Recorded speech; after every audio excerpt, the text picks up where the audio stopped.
Getting ready to put the head back onto this Tucson today, and I just wanted to record the steps as I put it back on. The head's all done, valves stem seals done, valves reseated, that's done, all cleaned up. She's ready to go back on. Make yourself a tappet when or a tap, I should say, when you're putting this back on. So you go through the threads and make sure that there's no crap in there. So as I screw that down, there's going to be stuff that comes out. And if you don't do this, then you're going to have this stuff coming out while you put the head back. Well, that one's pretty clean. I'll show you the next one. You get this stuff that basically any degreaser or whatever you've used while cleaning the top of the head has gone into these holes.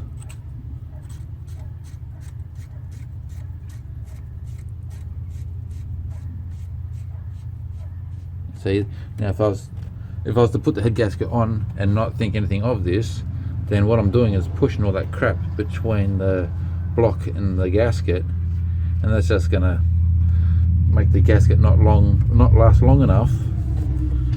Well, I don't know about not lasting long enough. I mean, you know, you've obviously contaminated the area, so you probably start the car, you know, happy days, but it's probably fail in that area sooner than what it would have if you had cleaned the area properly. So I'm going to go for every single bolt like this, and say, also I haven't tightened up all the way down yet, but so I put 2 slits, so it allows any crap in there to come up while I'm screwing down.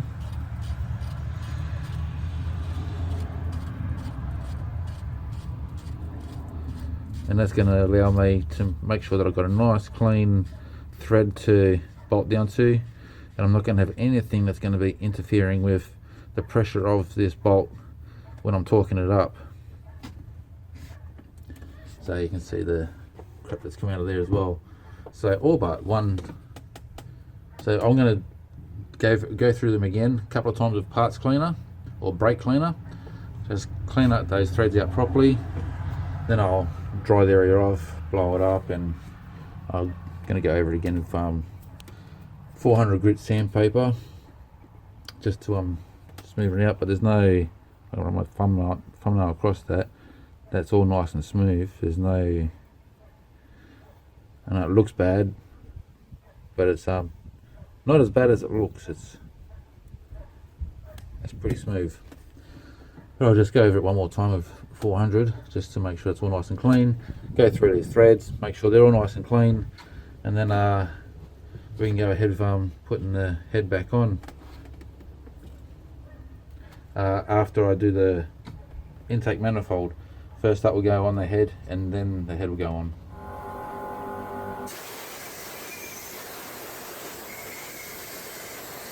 The gasket, I've sprayed copper gasket, purely because this is a job that is a real bitch to get to if you have to try and take the manifold off, and if it's got an air leak here. So we want to make sure that this is, when it goes back on, it's done and it's not going to be a problem.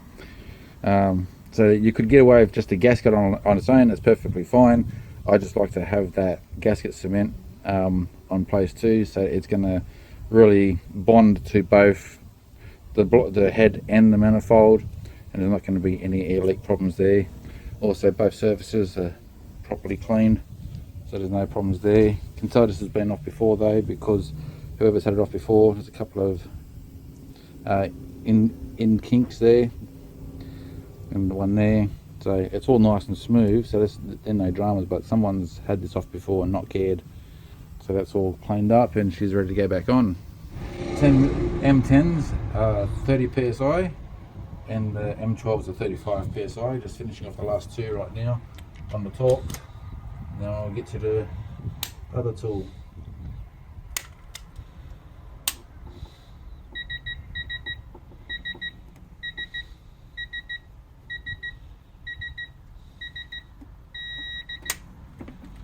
And I'll just explain to you in a second why I have a digital torque reader on my torque wrench.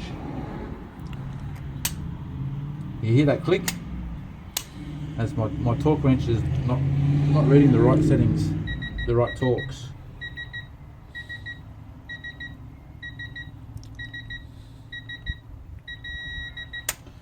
So my torque wrench right now, that's set on 30 Newton meters, and so is this, but this is tripping off at 15 Newton meters, so this is not doing its proper torque, so we want to make sure it's right. So that's all set now. They're all 30 Newton meters and those two are 35 Newton meters. I'm going to go over it all one more time just to make sure they're all right before I start doing the degrees on turning at 65 degrees with this little guy. Okay, so what we're doing here is the second stage now of tightening the head bolts, and so that's on 0. That's just pushing against the block there. It's set on 0. But what I'm doing is I'm using this tool here to measure the torque on each turn. So I've already gone over the first motor, written down all the different torque specs, which I'll print out properly when I upload this video. I'll print all them out properly, and just working out what the average torque is on all these bolts through stage 1, 2 and 3, and then I'll upload those. So I just got this on here now, so another 65.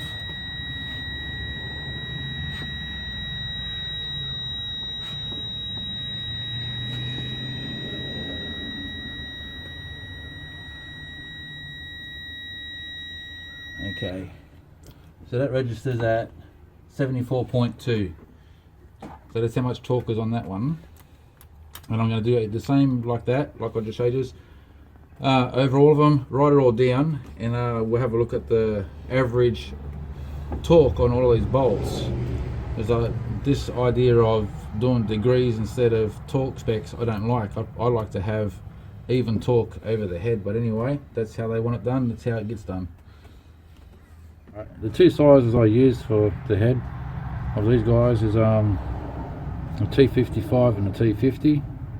We're going to go over a few things with this. I've made up a spreadsheet of what I've done plus a few other things, and you can see here the paper that came with the head gaskets this is the install procedure, which is the 10mm bolts. It gets done at 30 Newton meters, and then after that you do 65 turn on all the bolts, then after that another 65 turn on all the bolts. And that's the same with the 12mm, except for it's 35 Newton meters, and then the 65 plus 65. Now, so coming up to here, step 1, so these are the number of the bolts. This is the front of the motor, this is the side where the timing chain is between the two cams. And step 1, so we've done all the bolts except for 2 at 30 Newton meters, and then 7 and 9, being that's the front of the engine, at 35. So the first turn you do at 65 degrees, the reading is on each head bolt using my digital torque adapter, showed me that each bolt's torque after turning at 65 degrees. Now they're pretty much not too far off each other. Like you've got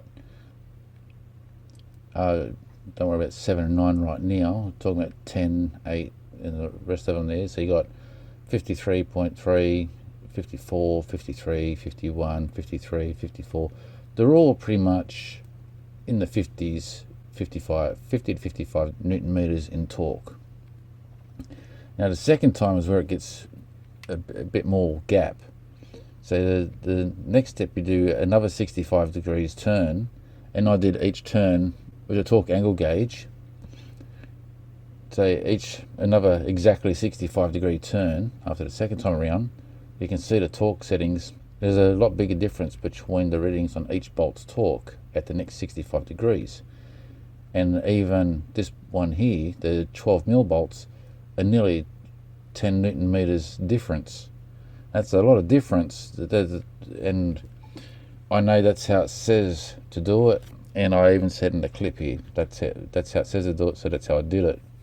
So it's all down and the engine's running okay, but the reason why I did this is because if you don't have a torque angle gauge, and you could be anywhere, any country, and you're not able to get one or buy one or something, and you're trying to do this particular job on this particular engine, you're kind of stuffed at this point. You don't know, you wouldn't really know what torques to do. That's why I went through this procedure. So the first step was the 30 and 35 on the 10 and 12 mils. Now after the second step was the 65-degree turn. This is the average readings. So on the first 65-degree turn, each bolt from 1 to 6, 8 and 10 would be done at 52.8. I would be happy to say 55, just to bring that up a little bit more. Make that an even 55 Newton meters. And on the 12mm bolts, I'll do 65 Newton meters on that one, not having that torque angle gauge. And then the same again on step 3, when I turned another 65 degrees. The readings were here. The average between them is 77.7 and 88.1 for the 10 and 12 mils. Now, if I was to do this complete head gasket change and not have that tool, this is the procedure I would follow myself, and probably will be for the next time I have to do a head gasket on the same engine if it occurs. First step is this. Second step would be 55 and 65. Third step, I would go 80 and 90 Newton meters across all those bolts, instead of turn 65 degrees and turn another 65 degrees. So then you've got all the different torque settings here for the valve cover, the inlet manifold, exhaust, oil, water pump, timing cover, the AVC filter, AVC sensor, cam bearing caps, timing chain, auto tensioner, a camshaft sprocket bolt, an idler pulley bolt. Now the idler pulley bolt does not have the same torque specs as the auto tensioner. This is the auto tensioner pulley installation diagram down here, which you can see a little picture over here. So according to the manual, and this is how it should be done. So when you first step, I'm putting that pulley in, I'll explain it to you, you tighten the tensioner bolt in only at 10 Newton meters to prevent the notch indicator from moving, and that's this one here. So I'll give a bigger picture for a second. So that's that there. So when you tighten this at 10 Newton meters and you then turn the cam in here, this notch indicator here will move just up and push against the Welsh plug. And so you can continue to turn anti-clockwise until the hex wrench is pretty much around this area here, and you'll see this line, this timing bar will move into position with the notch in here. Once you get to there, then you torque this back down to its recommended torque spec, so it won't move anymore. And that's how you're supposed to do it. Then so like it says here, first you put the pulley in at 10 Newton meters to prevent the notch indicator from moving. Then you remove the pin, so you've got your belt on and everything, you've put the pulley on, you've put your belt on, and then you've still got the pin in there, so you need to remove that pin. Then using the hex wrench, turn the adjuster counterclockwise until the indicator of the arm points to the center of the notch, like I just explained.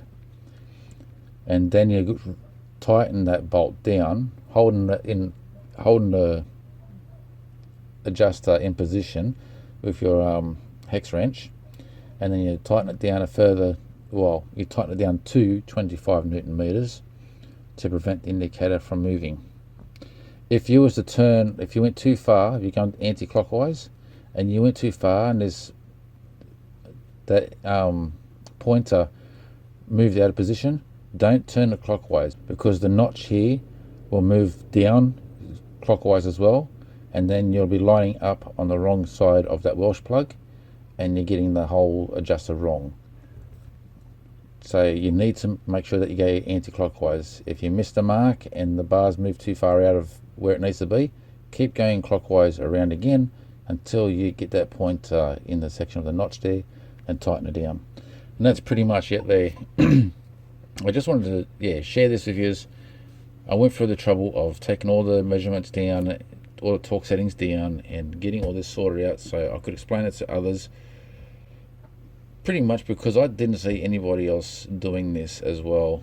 This was just me to you guys. I wanted to make something a little bit more detailed on what needs to be done and what the torque settings would be if you didn't have the right tools to do the job. They're the torque settings that I would go with. Take out the OVC filter. I already loosened it off. You can do this while the head is off the motor. I chose to leave it on. So take the filter out, give that a clean just with parts cleaner, and then take the OVC sensor out as well to give that a clean. The OV sensor can be a bit of a mongrel to get out, but just keep working at it. It gets a bit of a suction on it, so you got to keep pulling on it and just twisting it, and she eventually comes out. I know that it can take a while and you feel like it's just not going anywhere, but she does give up the ghost and let you take it out. So use that part cleaner on that, clean that up, and there's the filter there. Filter just comes out, give that a clean up, and then put them back in. There's just a 10mm bolt to get the sensor out, and we'll put them back in a second. Just tighten these tight as tight, don't overdo it. That's a 10mm, just nick it up, and the filter down here, just nick it up. That's all you need to do there. It says 45 Newton meters. I know you actually did 45 Newton meters, but it felt like I hardly tried, so I just went with feel and just nicked it up how I felt comfortable with it. Changed the cam seal for a new one before I put the cams back in. Before tightening down the cams, just want to make sure that all these threads, so make yourself another tap like I did there, cut on both sides, just clean out these threads, make sure that there's no crap in there, because when tightening them down you want to make sure that the torque is correct and that the bolts can go in nice and smooth.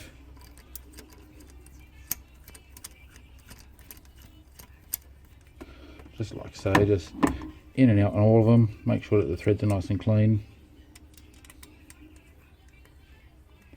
so that way when you're tightening the cam down, they're all going to be torqued to spec.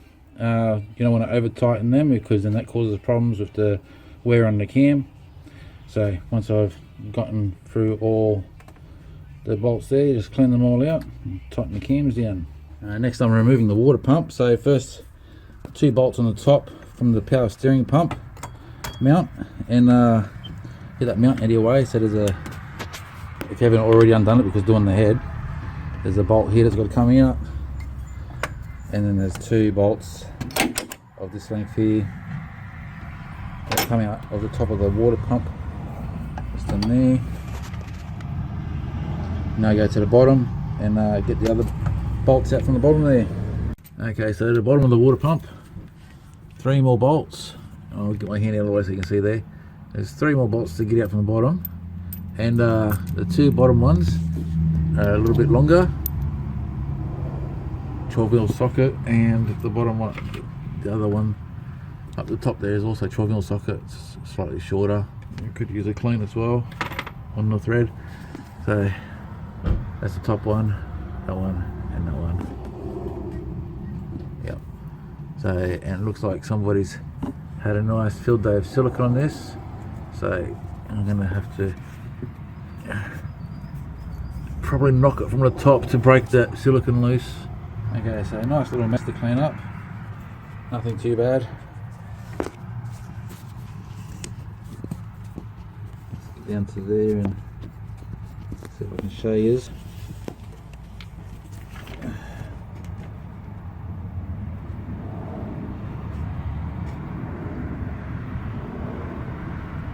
Okay, that's the old water pump there. I'll sit it next to the new one. Alright, the new pump versus the old pump. OEM, aftermarket. So I'm like, that's nothing of I changed that, is it? Like it's different, but big deal. The other side, what interests me, smaller blades but more of them, bigger blades, less of them. Should still pump the same amount of water, so that's perfectly fine. But yeah, I hate silicone. Clean her up, we'll put the new pump on. When doing the head gasket, you do everything that you can possibly can at the same time while you're there. That's what I like to do anyway, because it's it's too much of a pain to go back and later on say have to change a water pump, and you think, why didn't I do that at the same time as I did the head gasket? So everything I can possibly do now is getting done. Okay, so I got the area all nice and clean here for where the water pump goes. Taking me the best part of the day to clean all that. The gasket was stuck really well down. Some parts was just like baked on, other parts had the silicone, but it's all nice and cleaned up now. Another thing you want to do is either, if you're going to put the gasket on and the area is nice and clean, you don't need to use silicone or nothing like that. It's going to seal with the gasket standard. But I like to put grease on the gasket too. It's a natural water repellent, and it's also going to make this gasket easier to come off next time the water pump needs to be changed. Alright, new water pumps in. I just tightened them up until I was comfortable with the tightness, without going overboard with it, that is, because you can go too far and thread things. So if you're not good, if you're judging how much strength you're putting into the bolts with your hands, then go ahead and use a torque wrench. Alright, so now we're going to do the front main seal, and so we get this sprocket off, and I'll just clean the area first, so I'm not cleaning it after I've got the seal out. Clean it all up first and pull the seal out and then put the new one in. Okay, so around the main seal is clean. I should be able to pick it out. There we go. Sorry, didn't have the camera on the correct angle there. I just, one of these little guys here, pick it out. There we go.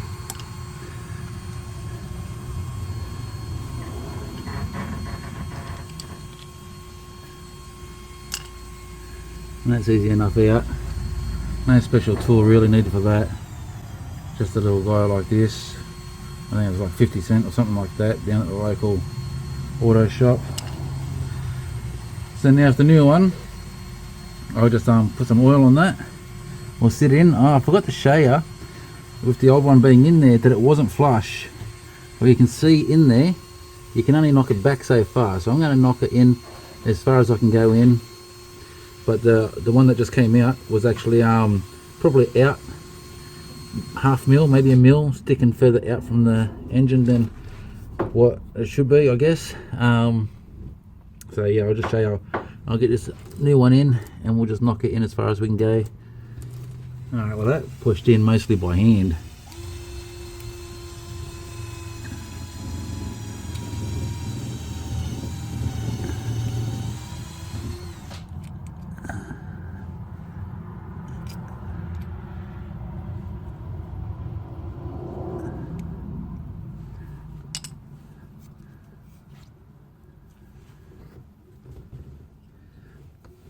I'm just using the back part of this to press against the outside of the main seal there. I'll just finish that up with both hands. It's a bit hard to hold the camera and try and do things with one hand, so I'll just finish that up and show you. Okay, you can see that there. It's not sticking out, it's just a little bit past the flush, and that's nicely in there now. That's as far back as I could push it. Alright, so just taking the idler pulley off from right here, and it was really tough to get it out. It looks like somebody's put Loctite all over the thread, and so I'm gonna have to tap that thread out as well, make sure it's nice and clean. I'll do the same. I'll put a bit of this looks like it's been covered in Loctite, so it was really tough to get out, but I'll put just a little bit of Loctite on the end of it and screw it in and Well, actually no, I'll put Loctite on this end here so it doesn't go all the way over the thread, and put it back in with the new one. So just give the thread a quick clean. It's an M10 thread, and I'll do the same to the block. The DIY tap again. Where I'm going to the block there, I can't get my tapping tools into the area, so I'll have to use a bolt. It's an M10 1.25 thread. So a bit of rubbish came out of that thread, but the original bolt goes in and out nice and easy now, so I can get the right torque specs on that, tighten that pulley in, and put a little bit of Loctite on the end of the thread like I said I would. Got some thread lock on it there.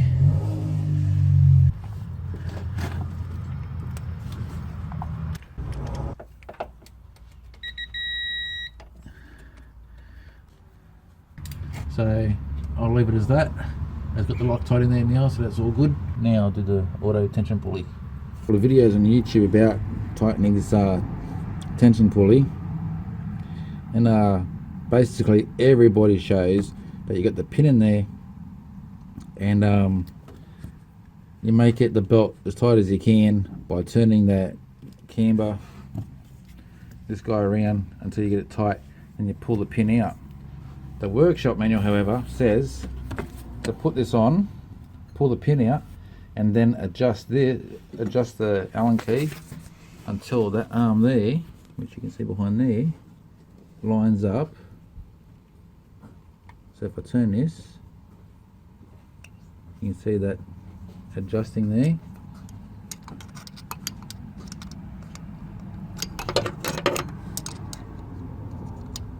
I'm just trying to get this Allen key on while.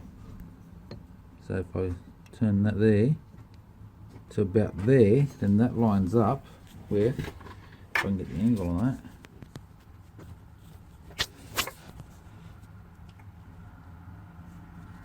And turn it just a bit more.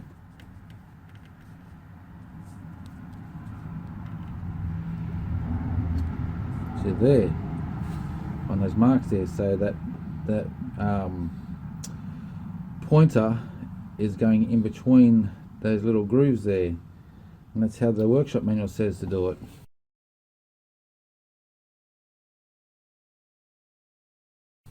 Now that bolt's not completely tight yet, it's tight enough to let me turn the Allen key, but the belt itself is it feels tight, but I could make it tighter if I was to follow what everybody's showing on. Here we go. I could make that tighter if I was to follow everybody's steps that I watch on YouTube about doing that tensioner. That's better. But according to the workshop manual, that's where it should be. And then I'll hold that Allen key in place there at that particular setting and tighten it up. However, when I first took it off, and you'll see the arm turns, it's okay. When I took this belt off, the old belt I should say,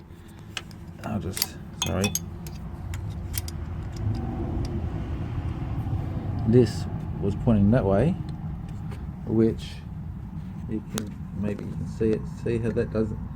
That sits where the pin would come out of.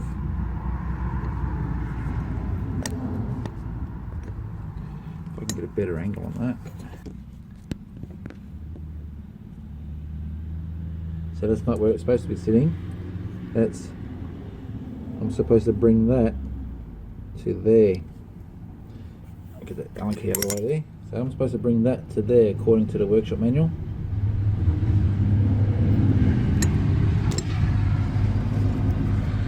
Who do I follow? All the guys that are on YouTube or the workshop manual? So mate says just put it on how the old one came off. Pretty much how the YouTube guys are doing it. And see if I can get a picture of how it's sitting.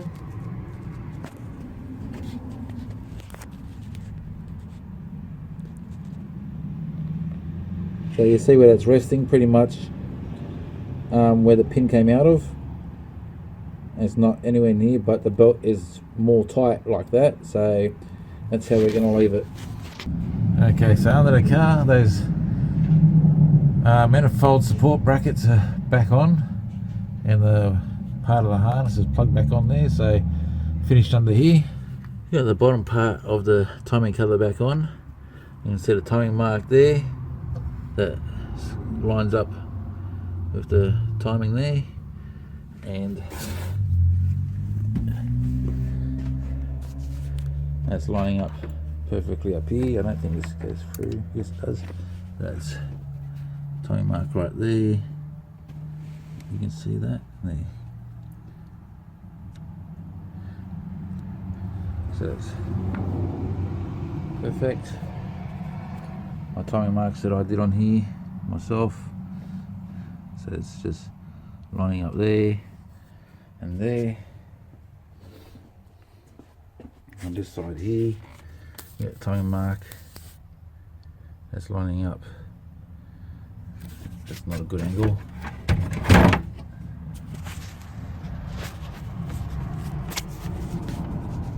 Okay, so you got the timing mark here. It's lining up with halfway through the link there. And you got 1, 2, 3, 4, 5, 6, 7. Let's see the mark there. You can see the timing mark underneath it.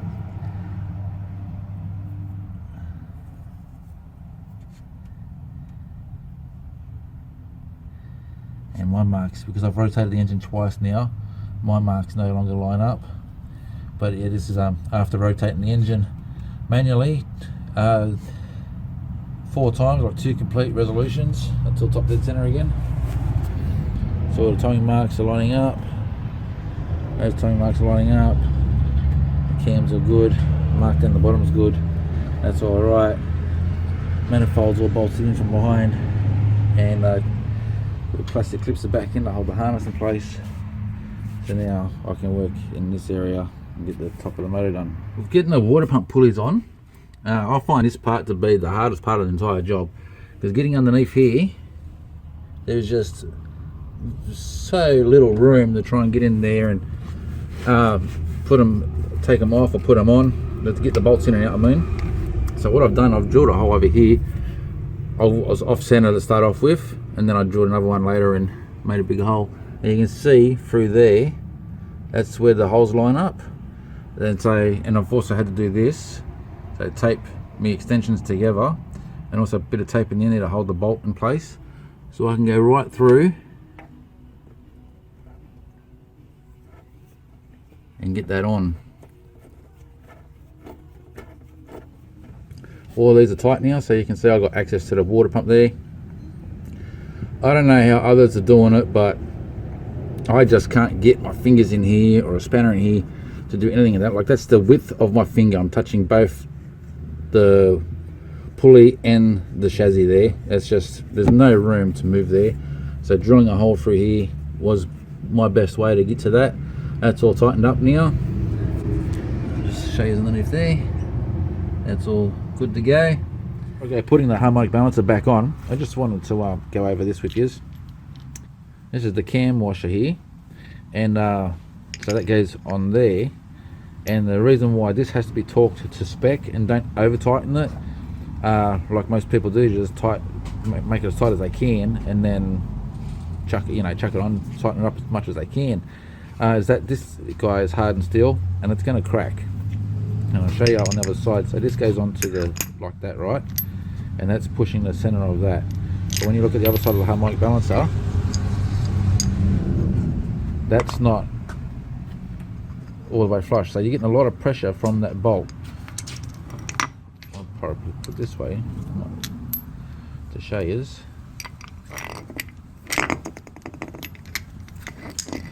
You see how that bolt sits in the middle of that? So that's a lot of pressure in the center of that washer against the harmonic balancer, is why it's got to be torqued to spec. I made a video in another clip explaining this as well, and showing the old washer, but I happened to misplace it, so I just used a bit of old footage there to show you that the old one being cracked is because it was over tensioned. It wasn't used, it wasn't torqued to spec. So I'm putting this harmonic balancer back on right now, and I'll show you what I do. I just wanted to show you quickly this as well. You can see how that doesn't sit flush. See that? Well, you should be able to see, you should be able to tell that that's not flush. So when you're tightening your bolt down here and you over torque it, that there has the potential to fold into that center part there and break away, and that bolt then becomes loose. So, you know, that is understandable why the person who's once done this before me used a lot of Loctite. It was a bit of effort to get this off on one, but yeah, could have been an easier job if there wasn't so much Loctite on it.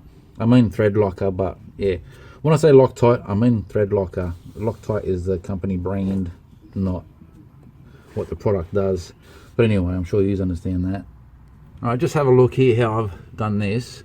So I've got an old belt that's wrapped around. I tighten that bolt down, and yeah, so the reason why I have done the belt around like this, and I've tied it off down to here, and I've just used the clamp there to pinch the belt on this side, so as it pulls it doesn't undo itself from this end, and it just goes up there, wrap around a couple of times around that harmonic balancer, and so she's tightened up. The torque spec is anywhere from 160 to 180, so just showing you it's here. Last memory, I've tightened it up to 175 Newton meters, and I've just had to use a couple of extensions in the socket there to get past the guard here so I could actually tighten it up. Okay, now I just want to go over a couple of other things, of other ways to stop the motor from turning.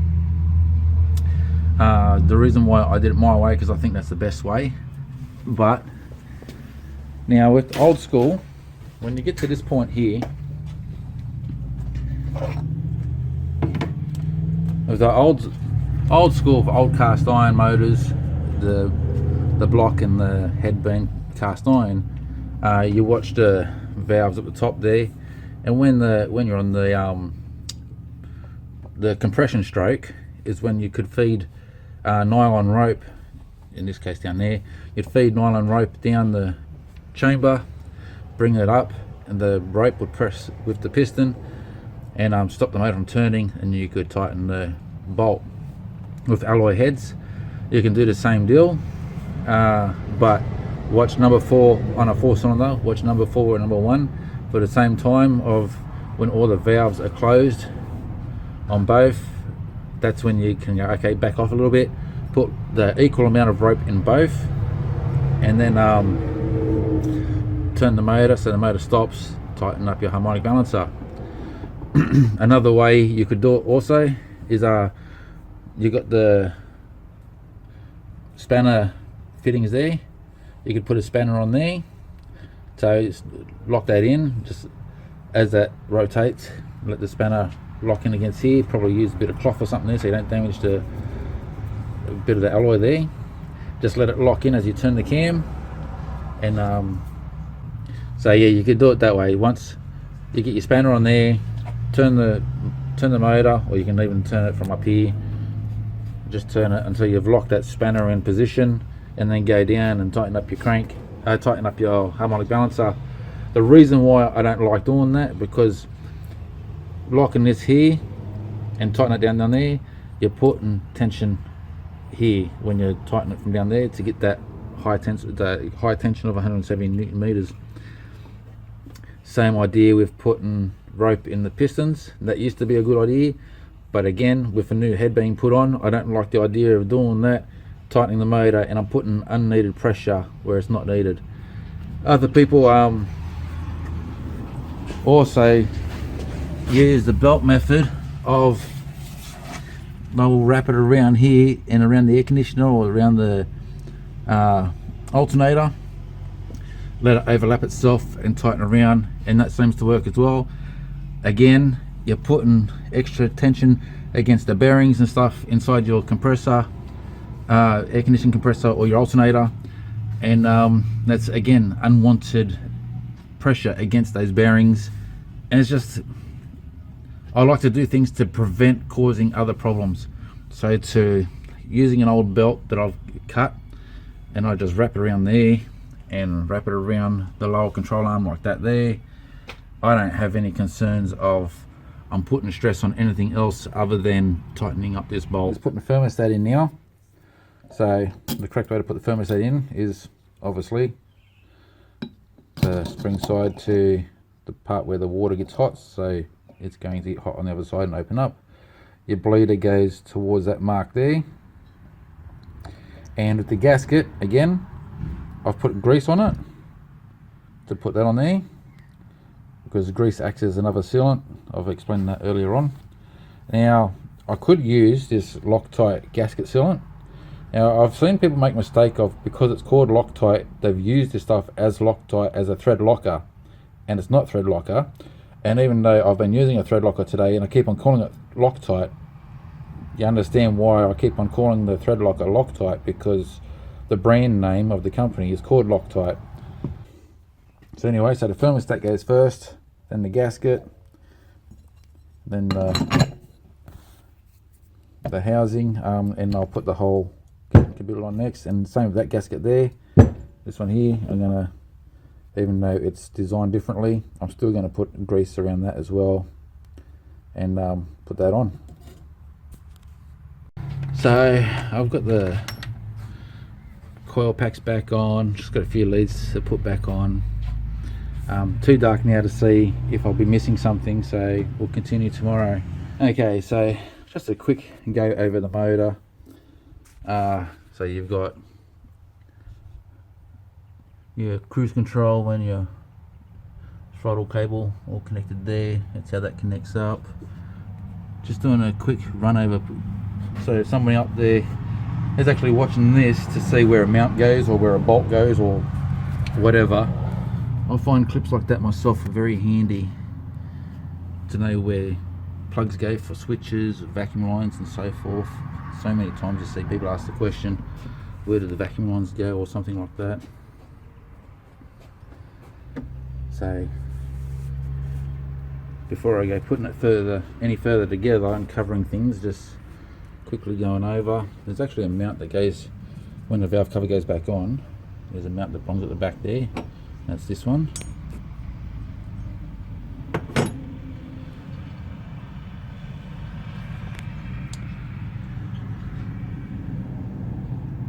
You get your earth cable there. Yeah, we're all pretty much good to go. So I'm going to get this valve cover on. I'm going to actually, when I pour the engine oil in, I'm going to pour it all over, just so everything's lubricated at the top there. Then I'm going to wind it over by hand a couple of times before attempting to crank, just to make sure that everything's lubricated. We don't want a dry start. So that's pretty much it there. I'm going to take the car outside soon, give it all degreased and everything, clean her up before putting the exhaust back on. Valve cover back on, and then we'll start it and see how she goes on the first turn.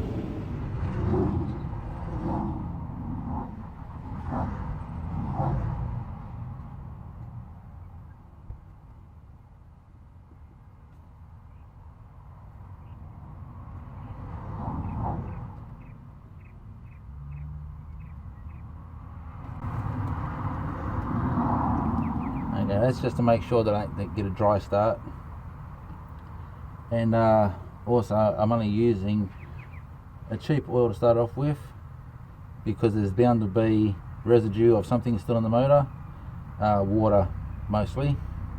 I've drained it and left the sump plug off the whole time doing the head change, so it's had a chance to drip everything out, but there is going to be something in there. So this is basically just your first run, probably not long, a couple of hours, just a couple of hours driving around of this, and then it's going to go for another oil change. Okay, so with the valve cover, I've already put the gasket in here. I've used the valve cover sealant in here, goes through the channel, because I find that these arches always tend to leak. So just a bit of assistance there with the gasket sealant. Also on there, that's gasket sealant on there, that's not oil.